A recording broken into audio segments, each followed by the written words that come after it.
Although he knew that his parents will not accept his request and they will not buy him the toys, still he asked for them, and he requested them that he wanted that toy.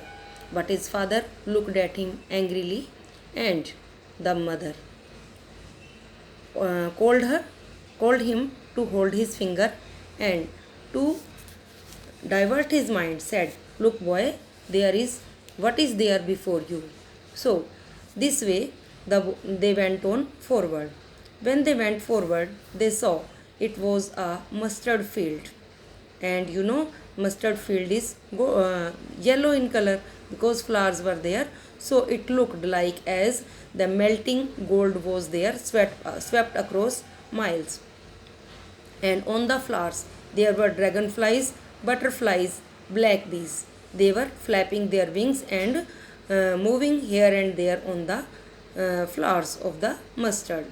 The boy got attracted towards them, and he ran behind the butterflies to catch them. And as he thought that he had caught one of those, then it flew away, and again he ran towards it. But then his mother gave him a cautionary call, "Come, child, come on the footpath." So he came again along with them. Now he ran towards the parents gaily and walked abreast of them for a while, being, however, soon left behind, attracted by the little insects and worms along the footpath that were teeming out from their hiding places to enjoy the sunshine. "Come, child, come," his parents called from the shade of a grove where they had seated themselves on the edge of a well. He ran towards them. A shower of young flowers fell upon the child as he entered the grove, and forgetting his parents, he began to gather the raining petals in his hands. But lo, he heard the cooing of doves and ran towards his parents, shouting, "The dove, the dove." The raining petals dropped from his forgotten hands. Now his parents called him, and he left the mustard field behind and came running towards his parents. Now they again started for the fair. Next, the child saw that there were little insects, small insects were there. They were coming out of their hiding places, and they were on the footpath, and it seemed that they had come to enjoy the sunshine. Again, he was attracted to see them. Then again his parents called, and now his parents were waiting for him and sitting on the edge of a well, and there was a grove. Lot many trees were there, and as the boy reached there, it seemed that the flowers were raining upon them from the trees, and the boy got happy and he started gathering the raining petals. But as he was doing so, he heard the cooing of a dove, and he forgot about the flowers or the petals that he was collecting, and he ran towards his parents calling, the dove, and this way the flowers or the petals that he had collected fell down from his hands. "Come, child, come," they called to the child, who had now gone running in wild capers round the banyan tree, and gathering him up, they took the narrow winding path which led to the fair through the mustard field. Again, when the parents called the child, he came running to them, and again they started for the fair through the mustard field. As they neared the village, the child could see many other footpaths full of throngs converging to the whirlpool of the fair, and felt at once repelled and fascinated by confusion of the world he was entering.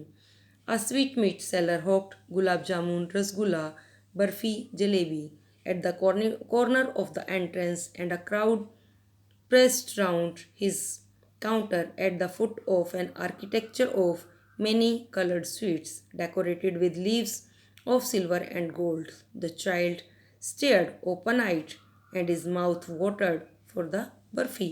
That was his favorite sweet. I want that Barfi, he slowly murmured. But he half knew, as he begged, that his plea would not be heeded, because his parents would say he was greedy. So, without waiting for an answer, he moved on. Now, as they started again, they neared the village. And now, near the village, the child could see many ways were there, many lanes were there, and all the lanes were coming towards the fair. It means they had reached the entrance of the fair. And as they reached the entrance of the fair, the boy was fascinated once again, because there was a shop of sweets, and the sweet seller was hawking. He was calling people by names of sweets. He was saying gulab jamun, rasgulla, barfi, jalebi, etc. The boy got fascinated. The two reasons were there for his fascination. First, he was fascinated to see the architecture of colorful sweets, the way they were made colorfully and the way they were decorated. They were even decorated with leaves of silver and gold. Now, the child's mouth watered for the barfi, because barfi was his favorite sweet, although he knew that his parents will not heed his request. Still, he murmured. Murmured means spoke slowly. And what did he say? I want that barfi. But he knew that his parents will say that he was greedy. So he did not wait for the answer from the parents and moved on. A flower seller hawked a garland of gulmohar, a garland of gulmohar. The child seemed irresistibly drawn. He went towards the basket where the flowers lay heaped and half murmured, I want that garland. But he well knew his parents would refuse to buy him those flowers, because they would say that they were cheap. So, without waiting for an answer, he moved on. A man stood holding a pole with yellow, red, green, and purple balloons flying from it. The child was simply carried away by the rainbow glory of their silken colors, and he was filled with an overwhelming desire to possess them all. But he well knew his parents would never buy him the balloons, because they would say he was too old to play with such toys. So he walked on further. Now he slowly requested for the sweets, for the barfi, but because he knew what will be the answer of the parents, so he didn't wait and moved forward. As he moved forward, he saw there was a flower seller, and he was selling the garlands of gulmohar, and he was calling the people, attracting the people by saying Gulmohar, a garland of Gulmohar, a garland of Gulmohar. Now the child was irresistibly drawn. He could not suppress his feelings, but he knew that his parents will refuse again. And what will they say? They will say that the flowers were cheap. So, without waiting for an answer, he again moved on. As he moved further, he saw there was a man who was standing there holding a pole with balloons, and the balloons were yellow, red, green, purple, all color balloons were there, and the child was simply carried away. Simply carried away means because all the children are carried away by the beauty of, by the glory of the balloons. So was with him. He was filled with an overwhelming desire. He wanted to possess them all. He wanted to have all the balloons. But he knew that his parents will not again buy him any of the balloons. And he asks for the balloons. What will they say? That he was not too old to play with such toys. So he walked on further. A snake charmer stood playing a flute to a snake which coiled itself in a basket, its head raised in a graceful bend like the neck of a swan, while the music stole into his invisible ears like the gentle rippling of an invisible waterfall. The child went towards the snake charmer, but knowing his parents had forbidden him to hear such coarse music as the snake charmer played, he proceeded further. There was a roundabout in full swing. Men, women, and children, carried away in a whirling motion, shrieked and cried with dizzy laughter. The child watched them intently And then he made a bold request. I want to go on the roundabout. Please, father, mother. Now he resisted his desire of balloons also. When he moved forward, he saw there was a snake charmer. He was playing flute, and there was a snake, a cobra, in the basket. And as the snake charmer was uh, playing his flute, the cobra was dancing. The child once wanted to hear the music, but he knew that his parents will not again accept his request, as they had already forbidden him to hear such coarse music. So he proceeded further. Now, as they moved forward, there was a roundabout, and there was shrieks, cries of people who were there enjoying the roundabout. Men, women, and children all were there in the whirling motion, and they were enjoying it. The child watched them intently, and now he also wanted to enjoy the roundabout. By now, he was suppressing his desires, but now it was not possible for him to suppress his desire, so he made a bold request. He said, Father, mother, I want to move on the roundabout. There was no reply. He turned to look at his parents. They were not there. Ahead of him, he turned to look on either side. They were not there.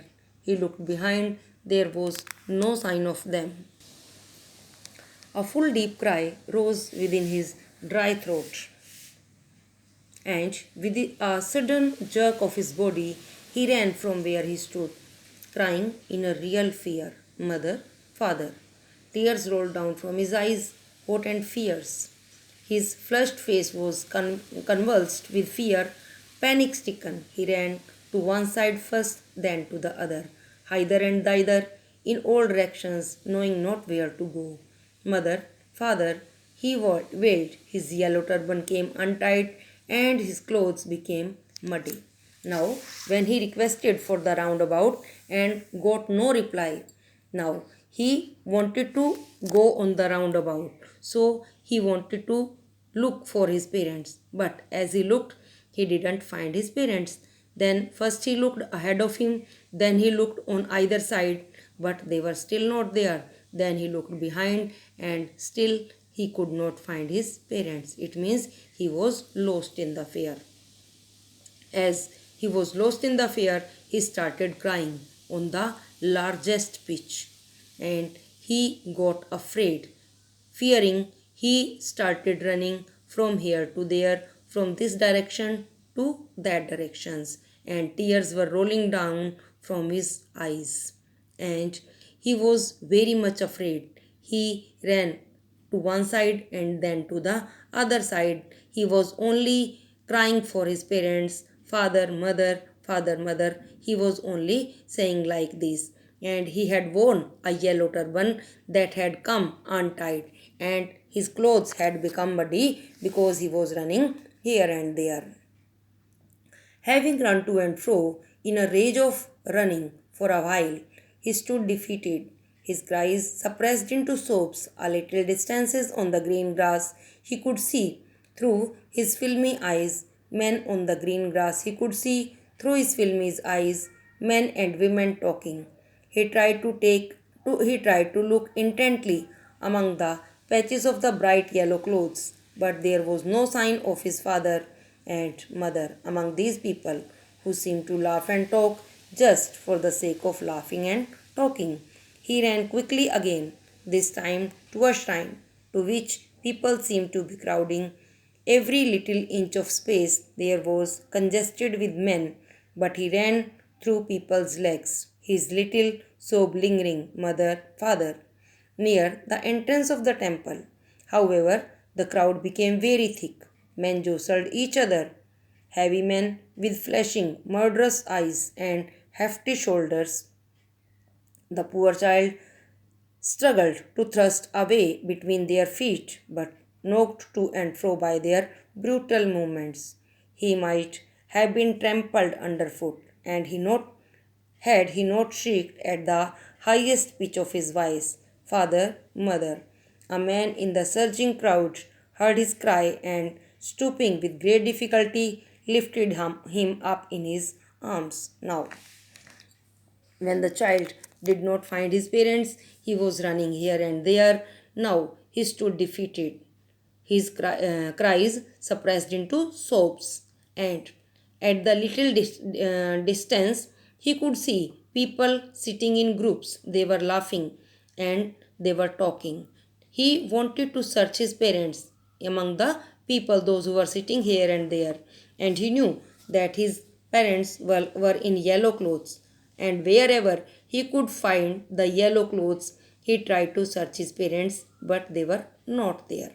Again, he started running, and this time he reached the entrance of a shrine, a temple, where people were crowding.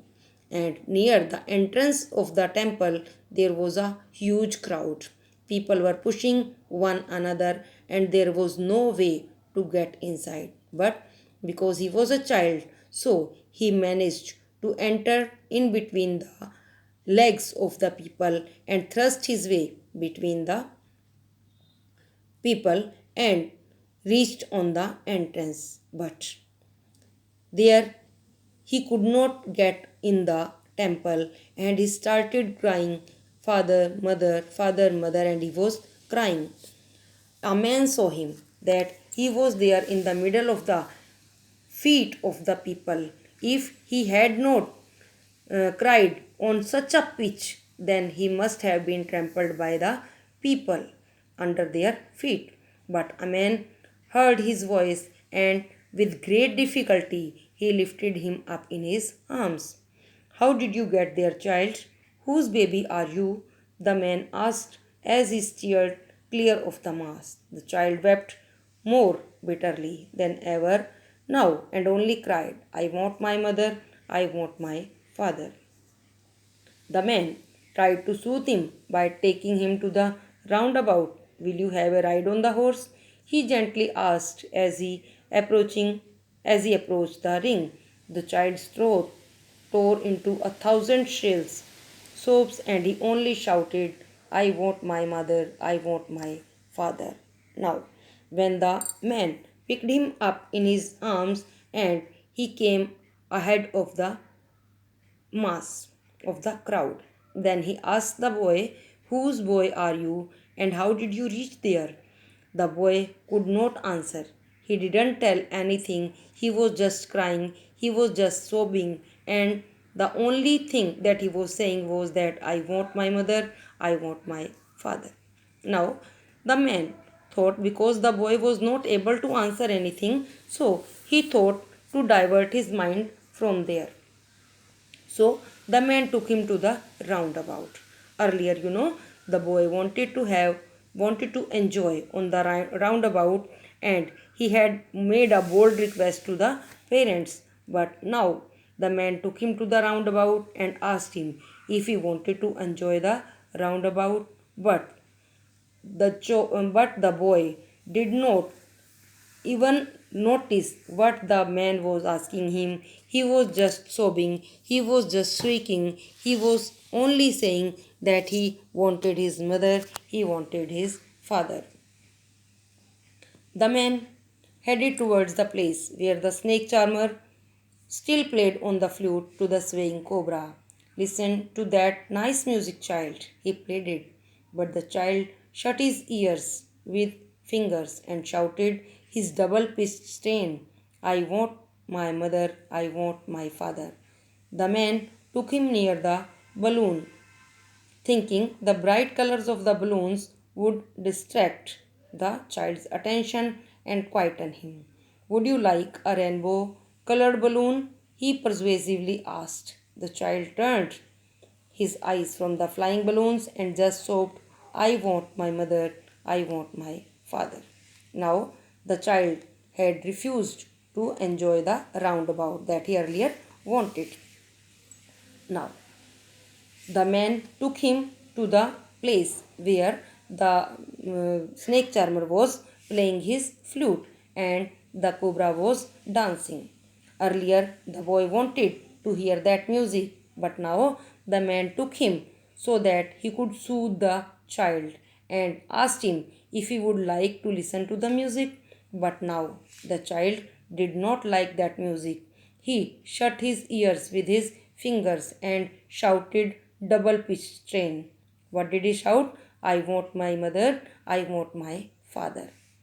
Now the man moved forward. He thought that the mind of the child may be diverted by the beautiful balloons. And so, to quieten him, he asked, would you like to have a colored balloon? Now, earlier the boy had wanted to have all the balloons, and now, when the man was offering him, he was asked to have a balloon, but now he was just sobbing. He took away his eyes from the balloons and again he started shouting, I want my mother, I want my father.